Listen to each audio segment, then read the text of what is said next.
नमस्कार दोस्तों। आज हम आप लोगों को प्रायद्वीपीय भारत की नदियों के बारे में बताने वाले हैं कि कौन कौन सी नदी जो है प्रायद्वीपीय भारत की नदियां हैं और कहां से निकल करके कहां गिरती है और उनकी कौन कौन सी प्रमुख सहायक नदियां हैं। हमने पिछले वीडियो में आपको ब्रह्मपुत्र नदी और उसकी सहायक नदियों के बारे में बताया था। ठीक है, तो आज चलते हैं, देखते हैं कि प्रायद्वीपीय भारत की कौन कौन सी नदी है। तो प्रारंभ करते हैं हम लूनी नदी से। तो ये लूनी नदी कहाँ बहती है? तो लूनी नदी बहती है राजस्थान में, और ये लूनी नदी निकलती है अरावली पहाड़ी का ही एक भाग है जिसका नाम है नागा पहाड़ी। उस नागा पहाड़ी से लूनी नदी निकलकर राजस्थान में बहते हुए ये गुजरात के कच्छ के रण में आके विलीन हो जाती है। इसके बाद हम देखते हैं, ये लूनी नदी के बाद देखते हैं इसके पूरब साइड में है एक साबरमती नदी। ये साबरमती नदी जो निकलती है ये भी अरावली पहाड़ी से ही निकलती है, और अरावली पहाड़ी से निकल करके अरावली पहाड़ी के किधर से निकलती है? तो अरावली पहाड़ी के पश्चिमी हिस्से से निकलती है, और ये राजस्थान में बहते हुए गुजरात में प्रवेश करती है, और गुजरात से होते हुए ये खंभात की खाड़ी में आके गिर जाती है। और इस नदी के तट पर गुजरात का बसा हुआ दो बड़ा शहर है, एक है अहमदाबाद और दूसरा है आपको गांधीनगर। तो ये जो नदी नागा पहाड़ी से निकल करके खंभात की खाड़ी में गिरती है, ठीक है, और इस पर दो शहर का नाम बताया अभी, अहमदाबाद और कौन? गांधीनगर। आप लोग जानते होंगे कि इसी नदी के तट पर गांधी जी ने 1916 में एक साबरमती आश्रम की भी स्थापना किया। इसके बाद चलते हैं ये माही नदी।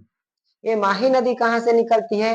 तो ये माही नदी निकलती है विंध्याचल पर्वत। ठीक है, तो विंध्य पर्वत के पश्चिमी हिस्से में एक जगह है जिसका नाम है मेहद झील। वो मेहद झील से माही नदी निकल करके ये खंभात की खाड़ी में जो है गिर जाती है। तो ये खंभात की खाड़ी में गिरती है। इसके बाद जो देखते हैं, महानदी के बाद ये अरब सागर में गिरने वाली दो बड़ी नदियां हैं, एक है नर्मदा नदी और दूसरा है ताप्ती नदी। ये नर्मदा और ताप्ती नदी अरब सागर में गिरने वाली भारत की सबसे दो बड़ी नदियां हैं। तो ये नर्मदा नदी को देखते हैं कि ये नर्मदा नदी कहाँ से निकलती है? तो ये नर्मदा नदी मध्य प्रदेश के अमरकंटक पहाड़ी से निकलती है। अमरकंटक पहाड़ी के पश्चिमी हिस्से से निकलते हुए ये नदी जा करके भड़ौच के पास ये खंभात की खाड़ी में गिर जाती है। ये जो है गुजरात वाला इलाका पड़ता है, भड़ौच जो शहर है गुजरात में पड़ता है। तो नर्मदा नदी कहाँ से निकली? तो अमरकंटक की पहाड़ी से, जो कहाँ है? एमपी में है, और वहां से निकलते हुए ये कहाँ गिरी? तो भड़ौच के पास खंभात की खाड़ी में गिरी। और ये जो है यानी पश्चिम की ओर बहने वाली ये सबसे बड़ी नदी है, जो कि एक भ्रंश घाटी से होकर बहती है, और ये अपने नदी के मुहाने पर डेल्टा का निर्माण नहीं करती है।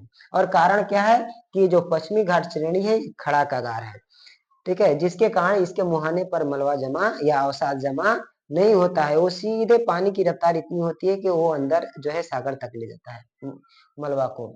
इसके बाद देखते हैं दूसरी नदी है, दूसरी सबसे प्रमुख नदी है, ये है ताप्ती। ये ताप्ती कहाँ से निकलती है? तो ताप्ती नदी भी निकलती है एमपी के बैतूल जिला से। बैतूल जिला से निकलते हुए ये भी कहाँ जाती है? तो खंभात की खाड़ी में ही गिरती है, और जहां गिरती है उन्हीं के पास एक शहर है जिसका नाम है सूरत। ये भी गुजरात का एक फेमस शहर है सूरत शहर।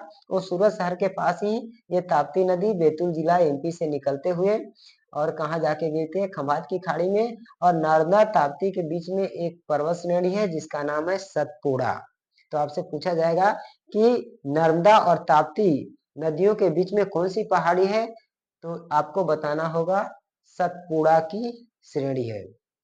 अब देखते हैं आगे कि इस अरब सागर में और कौन कौन सी छोटी छोटी नदियां हैं जो गिरती हैं। तो देखते हैं, एक है लूनी नदी के बारे में तो आपको बता दी है। इसके अलावा हम चलते हैं सतरंजी नदी। ये सतरंजी नदी कहाँ से निकलती है? तो ये सतरंजी नदी निकलती है कहाँ पर? अमरेली से। ठीक है। अमरेली जो है, उस अमरेली के पास एक नाम है, दलकहवा नाम है। उस दलकहवा के पास से ये शरावती नदी निकलती है। और शरावती करें, सॉरी, ये सतरंजी नदी है। ये सतरंजी नदी जो है अमरेली से निकल कर, अमरेली के दलकहवा से निकल करके, ठीक है, ये गुजरात के भावनगर, ठीक है, भावनगर जिले में जाकर के ये अरब सागर में गिर जाती है। अब चलते हैं थोड़ा सा भादर नदी के बारे में देखें। तो भादर नदी भी कहाँ से निकलती है? ये भी गुजरात में बहने वाली नदी है। और गुजरात में कहाँ से निकलती है? तो राजकोट, ठीक है, राजकोट से निकलते हुए ये जो है पोरबंदर के पास अरब सागर में जाके गिर जाती है। और इसके अलावा देखते हैं बैतरणी। तो बैतरणी नदी कहाँ से निकलती है? तो बैतरणी नदी जो निकलती है महाराष्ट्र से। महाराष्ट्र से एक है त्र्यंबकेश्वर की पहाड़ी। उस त्र्यंबकेश्वर की पहाड़ी से नासिक जिला, ठीक है, महाराष्ट्र का नासिक के पास जो है त्र्यंबकेश्वर की पहाड़ी है। और उसी त्र्यंबकेश्वर पहाड़ी से बैतरणी जो है निकल करके वो जाकर के अरब सागर में गिर जाती है। याद रखना है कि बैतरणी नदी अलग है और बैतरणी नदी अलग है। बैतरणी नदी अगर कहा जाए तो बैतरणी नदी देखिए यहाँ पर है, ठीक है, बैतरणी नदी यहाँ पर है। जो कि ये बैतरणी नदी कहाँ पर गिरती है? बंगाल की खाड़ी में। और ये बैतरणी नदी है कहाँ गिरती है? ये गिरती है अरब सागर में। और इसके आगे चलते हैं, देखते हैं काली नदी। तो ये काली नदी कहाँ से निकलती है? तो काली नदी कर्नाटक में बेलगांव से निकलती है, बेलगांव जिला।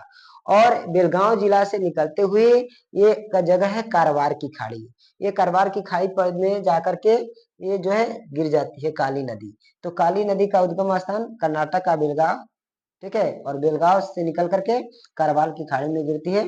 इसके बाद चलते हैं बेड़ती। बेड़ती नदी ये भी कर्नाटक के हुबली जिला से निकलती है। और हुबली जिला से निकल करके ये जो है कहाँ गिरती है? तो अरब सागर में गिरती है। आगे देखिए चलते हैं हम, शरावती नदी। शरावती नदी कहाँ से निकलती है? तो ये भी कर्नाटक से ही निकलती है। कर्नाटक के शिवमोगा जिला से निकल करके ये जो नदी है आकर के अरब सागर में गिर जाती है। ये सब छोटी छोटी नदियां हैं। इसके अलावा एक इंपॉर्टेंट नदी है भरतपुजा नदी। भरतपुजा नदी, ये जो भरतपुजा कहाँ से निकलती है? तो अन्नामलाई, अन्नामलाई पर्वत श्रेणी से निकलती है। अन्नामलाई कहाँ पर है? तो आप लोग को मालूम होगा कि तमिलनाडु और केरल के तट पर पड़ता है। और ये जो है अन्नामलाई से निकल करके कहाँ गिरती है? पुन्नानी, पुन्नानी के पास जो है अरब सागर में गिर जाती है। इस नदी को पुन्नानी के भी नाम से जाना जाता है। इसके अलावा अंत में देखते हैं पंबा नदी। पंबा नदी भी निकलती है कहाँ से? तो ये भी निकलती है अन्नामलाई की पहाड़ी से निकल करके वेमनाथ झील के उत्तर में ये अरब सागर में जाके गिर जाती है। तो जो भी ये सब नदी देखे, ये सब क्या है? अरब सागर में गिरने वाली छोटी छोटी नदियां हैं। जबकि अरब सागर में गिरने वाली अगर दो प्रमुख बड़ी नदियों की बात कहा जाए तो एक नर्मदा है, ताप्ती है। अगर ये अगर पूछेगा कि जो है नर्मदा और ताप्ती कहाँ से निकलती है और कहाँ गिरती है, तो आपको बताना होगा कि नर्मदा पहले बता चुके हैं कि ये अमरकंटक से निकलती है और ये ताप्ती नदी बैतूल जिला से निकलती है। जबकि दोनों कहाँ गिरती है? खंबात की खाड़ी में। अब हम चलते हैं बंगाल की खाड़ी में। कौन कौन सी नदी है जो बंगाल की खाड़ी में गिरती है? ठीक है, तो प्रायद्वीपीय भारत की जितनी मैक्सिमम नदियां हैं वो सब जो है बंगाल की खाड़ी में गिरती है। और कारण क्या है? कि ये जो पश्चिमी घाट पर्वत श्रेणी है, ये प्रायद्वीपीय भारत का प्रमुख एक जल विभाजक जो है। इसके जो है ये जो एरिया से ये मैक्सिमम नदियां निकलती है और किधर की ओर बहती है? तो दक्षिण पूर्व की ओर बहते हुए जाकर के बंगाल की खाड़ी में गिरती है। और इधर का जो ढलान, अक्सर जो देखेंगे कि ये जो ढलान है इस साइड से ऐसे ढलान है, ठीक है। तो इससे आती हुई जो भी इधर नदियां गिरती हैं वो सब अपने मुहाने पर डेल्टा बनाती है, क्योंकि इधर का ढाल क्या है? मंद ढाल है। जबकि पश्चिमी घाट से जो है, पश्चिम घाट से जो अरब सागर में गिरने वाली नदियां हैं उनकी ढाल बहुत तेज है। और यही कारण है कि जो भी पश्चिमी घाट से निकल करके अरब सागर में गिरने वाली जो भी नदी है वो अपने मुहाने पर कोई डेल्टा का निर्माण नहीं करती है। क्या चीज का निर्माण करती है? तो एस्चुअरी का निर्माण करती है। तो सबसे पहले चलते हैं, सबसे ऊपर से हम देखते हैं हुगली नदी के बारे में। आपको पहले बता चुके हैं अगली वीडियो में गंगा और उसकी सहायक नदियों के बारे में, कि जो हुगली नदी है ये गंगा की वितरिका है। ठीक है, तो इस हुगली नदी में मिलने वाली एक नदी है दामोदर नदी। ये दामोदर नदी निकलती है छोटा नागपुर के पहाड़ से। और छोटा नागपुर से के पहाड़ से निकल करके बताए थे आपको कि ये दामोदर नदी के तट पर दो शहर है। आपको बताए थे कि एक कौन है? दुर्गापुर, और दूसरा कौन बताए थे? धनबाद बताए थे कि ये दोनों, ठीक है, और ये कहाँ पर गिरती है दामोदर नदी? तो छोटा नागपुर के पहाड़ी से पठार से निकल करके ये कहाँ गिरती है? ये गिरती है हुगली नदी में। इसके बाद देखें तो स्वर्णरेखा नदी। तो स्वर्णरेखा नदी भी कहाँ से निकलती है? तो याद रखना है कि ये भी छोटा नागपुर के पठार से निकलती है और अंततः ये स्वर्णरेखा नदी जो जाकर के बंगाल की खाड़ी में विलीन हो जाती है। स्वर्णरेखा नदी इसको इसलिए नाम पड़ा है क्योंकि इसके नदियों के जो ये नदी है इसके निक्षेप में बालू के कण में सोने के साक्ष्य पाए जाते थे, सोने के कण मिलते थे, इसलिए इसका नाम स्वर्णरेखा पड़ गया। आगे चलते हैं, देखते हैं बैतरणी नदी। ये बैतरणी नदी जो है एक धार्मिक दृष्टिकोण से प्रमुख नदी है, इसके बारे में जो है कई ग्रंथों में चर्चा है। और ये बैतरणी नदी जो है ये भी जो है ये निकलती है कहाँ से? ये पठारी भाग से निकलते हुए और ये बंगाल की खाड़ी में गिरती है। इसके बाद देखते हैं कि ये है ब्राह्मणी नदी। ठीक है, ये ब्राह्मणी नदी है और ये ब्राह्मणी नदी जो है जो निकलती है और निकलने के बाद जो है ये कहाँ आती के गिरती है कि ये भी आके बंगाल की खाड़ी में गिर जाती है। अब देखते हैं थोड़ा सा महानदी के बारे में। तो ये महानदी जो है ये जो निकलती है तो महानदी भी ये पठारी भाग से निकलती है। कहाँ से निकलती है? तो उड़ीसा। और निकलते हुए ये जो है कहाँ जाके गिरती है? ये उड़ीसा में ही गिरती है, उड़ीसा के तट पर गिरती है बंगाल की खाड़ी में। और इसकी अगर प्रमुख सहायक नदियों के बारे में कहा जाए तो ये इसकी तेल जो है प्रमुख सहायक नदी है। ठीक है, तो ये महानदी। आगे चलते हैं, अब ये है बंगाल की खाड़ी में गिरने वाली अगर कहा जाए तो दक्षिण भारत की सबसे बड़ी नदी, जिसको हम लोग दक्षिण की गंगा या वृद्ध गंगा कहते हैं। क्यों? क्योंकि ये जो गोदावरी नदी है आयु की दृष्टि के कोण से देखें, प्राचीनता के दृष्टिकोण से देखें या कह दें इसके आकार के दृष्टिकोण से देखें तो ये दक्षिण भारत की सबसे बड़ी नदी है, ये गोदावरी नदी। ठीक है, और ये गोदावरी नदी कहाँ से निकलती है? तो त्र्यंबकेश्वर, ये नासिक, महाराष्ट्र के नासिक जिला के त्र्यंबकेश्वर पहाड़ी से निकलते हुए ये आके बंगाल की खाड़ी में गिरती है। और इस गोदावरी नदी का जो प्रमुख जो सहायक नदी है ये पेनगंगा, बेनगंगा, मजीरा मजीरा, इसके अलावा और भी बहुत सारी सहायक नदियां हैं, जैसे इंद्रावती है, प्राणहिता, ठीक है, पूर्णा, दुधना, बरगा, ये सब सारी जो नदियां हैं, ठीक है, ये गोदावरी की सहायक नदियां हैं। और जो गोदावरी नदी का जो जल ग्रहण क्षेत्र है बहुत बड़ा है और इसको जो है हम क्या कहते हैं? दक्षिण की गंगा या वृद्ध गंगा भी कहते हैं। और इसके बाद देखते हैं कृष्णा नदी। ये कृष्णा नदी जो है कहाँ से निकलती है? तो याद रखना है कि जो कृष्णा नदी निकलती है ये जो निकलती है ये भी पश्चिमी घाट से निकलती है। कृष्णा नदी कहाँ से निकलती है? पश्चिमी घाट से निकलती है और पश्चिमी घाट से निकलते हुए ये भी कहाँ पर? बंगाल की खाड़ी में गिरती है। और इसकी जो सहायक नदी है तो इसकी सहायक नदी भीमा है, तुंग है, भद्रा है, हंगारी है। ठीक है, तुंग और भद्रा मिलकर के यहाँ पर देखेंगे, यहाँ पर एक जलाशय है जिसका नाम है भद्रा जलाशय। ठीक है, और इसके जगह पर एक देखेंगे जिसका नाम है तुंगभद्रा जलाशय।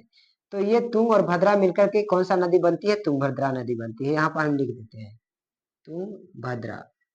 ठीक है, ये तुंगभद्रा नदी बनती है और ये जाकर के कृष्णा में मिल जाती है। और इसके यानी इसके जो है देखेंगे कि दक्षिण साइड से मिलने वाली एक नदी है हंगारी नदी है।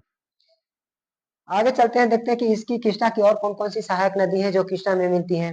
तो ये कोयना नदी है, ठीक है, महाराष्ट्र से निकलती है। पूर्णा, पंचगंगा, घाट प्रभा, माल प्रभा, दूध गंगा, इसके अलावा मूसी। हैदराबाद जो नाम सुने होंगे कि हैदराबाद जो है इसी मूसी मूसी नदी के तट पर है।